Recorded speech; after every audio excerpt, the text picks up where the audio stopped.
আসসালামু আলাইকুম। Hello guys, সবাই কেমন আছেন? আশা করি ভালো আছেন। আমি আল্লাহর অশেষ রহমতে অনেক ভালো আছি। এটাকে কি কলা বলে আপনারা কি চেনেন? এটা কিন্তু বিচে কলা। আমাদের এই এলাকায় এটাকে বিচে কলা বলে। আর আমাদের এই নড়াইল লোহাগড়া এইখানে কিন্তু এই কলাটাকে অনেকেই রান্না করে খায়।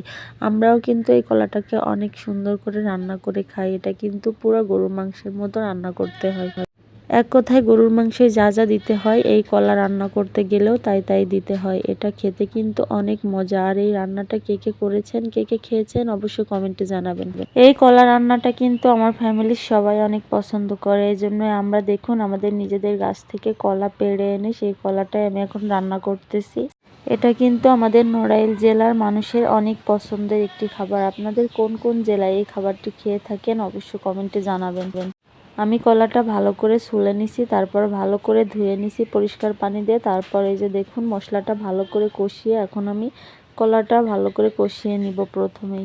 এই কলা রান্নাটা কিন্তু স্বাস্থ্যের পক্ষে অনেক ভালো, শরীরের অনেক উপকার হয় এই কলাটা খেলে।